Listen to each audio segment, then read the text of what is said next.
It widens the mind. You want to realize something, there you have to bring in religion and spirituality. So from that point of view, scholarship is good. But scholarship is not the last word. If because I am a scholar I understand Hinduism, I am sorry. You have to put that scholarship down into practice. That is where religion and spirituality come into the picture. Alright? Little further enlightenment from you. You refer to the Indian tradition. Right? Does it include substantially Islam, Christianity, and all other major faiths of the world who have made India for millennia? And although you say that a lot of derivations are there from the 5,000-year-old tradition of Hindus.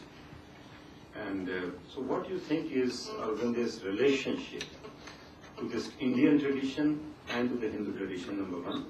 And secondly, if someone wants to be, as you were just mentioning, want to be a member of the system called Aurobindo Ashram or Auroville, etc., the absolute qualification required is commitment to the truth consciousness. But is that truth consciousness can be translated as the body of teaching and life of Ma and Aurobindo himself, or is it distinct from these two? And who is the committee which screens and grants the membership? Okay, so now you are coming to the organization, very frankly speaking. Well, first of all, Hindu tradition and Indian tradition.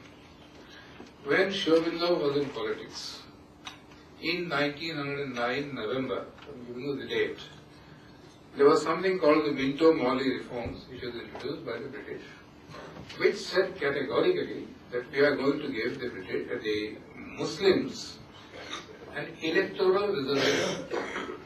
Sri Aurobindo warned them. This is the Frankenstein that is being released, which will ultimately lead to partition. You see whether it is true or not. In 1909, you started separating the Hindus and Muslims by giving 40% reservation to 10% Muslims. You increase their appetite for power. The result was Jinnah, the result was Muslim League, the result was partition. In that very same article, he writes, Hindu nationalism was perfectly legitimate in the 16th century, 17th century, when Aurangzeb wanted to conquer India and make India Islamic. So Shivaji fought.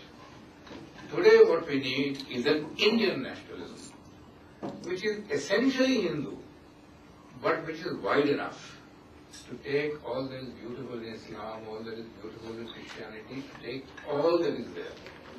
And immediately after his release from jail, he gave a speech known as the Uttarpara speech, in which he spoke of Sanatana Dharma, and he said that a religion that is not universal can never be a true religion.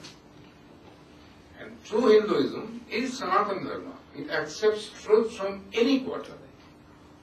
So unless you say that Islam is all falsehood, which I won't say, there are some beautiful things in Islam that is part of India. There are some beautiful things in Christianity that is part of India. Sri Aurobindo himself recognizes Jesus Christ as the supreme avatar. He has written the most beautiful articles on Muhammad. Certain aspects of Muhammad which are absolutely beautiful. So Indian nationalism, absolutely. Secondly, to become part of the organization. Can I just interrupt you there? In the lifestyle of the ashram, in the spiritual discipline of the ashram, what are the elements of Islam and Christianity and Judaism and others have crafted? That is left to each individual. There is not one ritual that is imposed in the ashram. There is an organizational discipline. When you go to the mess, you can't go when you like. You have to go between 11:30 and 12:30. When you go to the library, you have to go at a certain time. But what about spirituality? There is collective meditation. Nobody is compelled to go. There is darshan of Mother's room and Sri Aurobindo's room. Nobody is compelled to go. There is meditation in the ashram every day between 7:30 and 7:45 or 8. Nobody is compelled to go. Each one will try to find out his own method from the teachings of the Mother and Sri Aurobindo, and if necessary, also from other teachings. I will give you one actual fact.